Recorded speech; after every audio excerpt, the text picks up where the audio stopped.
ආපුවා මේ මට පොඩ්ඩක් ටෝච් එක අල්ලංකො මෙතනින් බහින්න. බලහන් ඔය බලාන. තරපයිනුත් ඉන්නවනේ බං.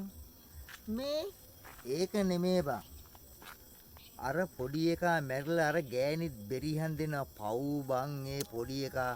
එහෙම තමා සුමනේ මේ මිනිස් ජීවිතේ එහෙම තමා. තේරුම් ගනි යථාර්ථය තේරුම් ගනි. එතන ඉන්න මිනිස්සු නම් කියන්නේ බං මොකද්ද ලොකු ලෙඩක් හැදිලාලු බං. වෙන්න ඇති බං දැන් රටේ ලෝකෙ පුදුමාකාර ලෙඩ තෝගයන්නේ තියෙන්නේ.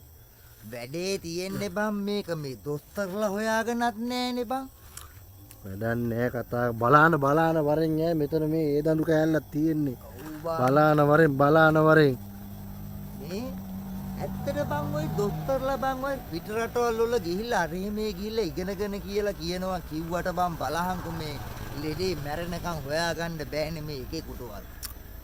තමන් ගෙනාපු පව්පියුම් අනුව තමා සුමනේ ජීවිතය කියන්නේ වෙන ඇතිලබ්බක් නෑ. හැබැයි බං ඕන් ඔය කතාව බං අර ටීවී එකේ අර හාමුදුරු කෙනෙක් කොහෙදෝ මන්ද නිතරම කියනවා බං.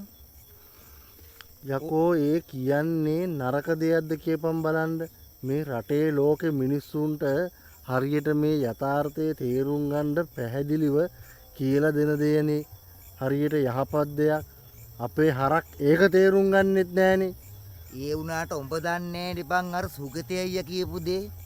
හොල්මනක් දැකලා යකෙක් ගහලාද මොකද්ද මගුලක් කිව්ව බොල. හැබැයි ඉතින් මන් නම් බය නෑ පුතේ ඈ. උඹ මේ හොල්මන් කතා කියන්න යන්න එපා. මේ උඹ දැන් මෙතන ඉඳලා යන්නත් තියෙන්නේ තනියම. උඹට යන්න පුළුවන් නේද මෙතන ඉඳලා? මම බය නෑ බං. මම මොකටද බය වෙන්නේ? යකෝ එහෙම මම කොහෙද බං? හොල්මන් වලට බය වෙන්නේ? ඕන් ඔහෙ යමන්. එහෙනම් මේ මම මෙතනින් යනවා. උඹ එනම් මෙතන ඉඳලා ඵලයන් අවුලක් නැහැනේ. මං එන්න ඕනේ නැහනේ. නෑ ඉතින් උඹ එන්න ඕනේ නෑ. සුට්ටක් මෙතන ඉන්න පුළුවන් නම් හිටපන්. ඒත් මම බය නෑ බං. එහෙනම් පරිස්සමෙන් ඵලයන් ඕන් ඈ.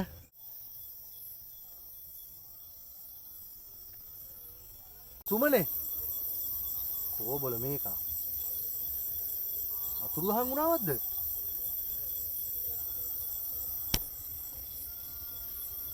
ආරහං සම්මා සම්බුද්ධෝ විජ්ජාතරණ සම්පන්නෝ සුගතෝ ලෝකවිදු ආරහං සම්මා සම්බුද්ධෝ විජ්ජාතරණ සාරති සත්තා දේව මනුස්සානම් බුද්ධෝ භගවා